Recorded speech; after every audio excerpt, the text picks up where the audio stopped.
Do you remember that Tom Petty song, Freefalling? Well, that's where my life was. I was at the point where my life wasn't just spiraling. It was crashing and burning. Speed, aka crystal meth, had entered the picture, and with that came paranoia, violence, uncharacteristic sexual behaviors, sleepless nights, and an isolation that cut deeper than anything I'd ever felt. In today's episode, I'll share how my world got smaller and darker, how relationships disappeared, and how I started to believe that there was no way out. I was free falling. And this is the part of my story where the addiction stopped whispering and started roaring like a lion.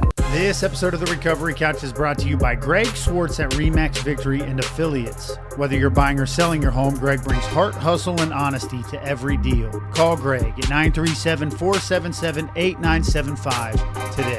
Hey, what's up, guys? Welcome back to The Recovery Couch. You are listening to Inside the Fire, Behind Step 4. This is a 12-part mini-series that takes you behind the raw and unfiltered story of my book, Step 4, A Journey Through Addiction, which is releasing this fall. So after that first hit of speed, there was no turning back. We talked about that last episode.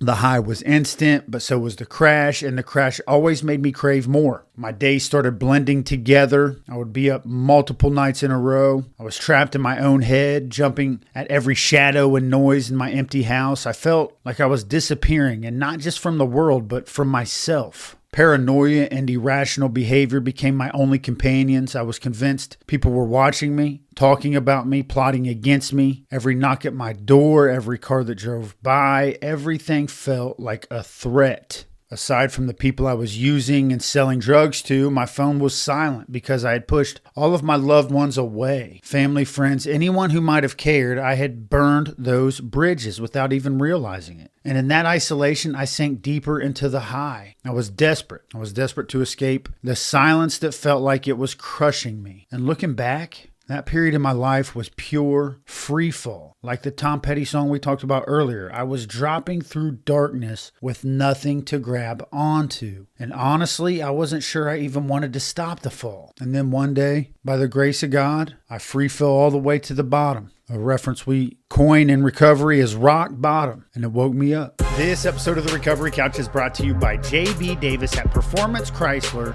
Jeep Dodge Ram. For integrity, service, and unbeatable deals, ask for J.B. in Centerville and tell them The Recovery Couch sent you. Just want to remind you not to forget to join the Recovery Couch Inner Circle on Patreon. It's where you'll get bonus content, behind the scenes reflections, and exclusive content that dives deeper into the stories behind Step 4. Also go and check out some of the recordings we just did with Michael Thompson, Henry Wannery, and Ryan Canada. Fantastic conversations. I don't think you want to miss those. Free falling. That's what this chapter of my life was. The speed took me to a place where isolation, paranoia, and destructive behaviors, violent and sexual in nature, became my new normal. I pushed all my loved ones away, and in that silence, the addiction owned me. Addiction doesn't just steal our time, it steals us. It robs us of our morals, it robs us of our ethics, it robs us of our values until we can barely recognize the person that's staring at us in the mirror. That's the reality I was living in.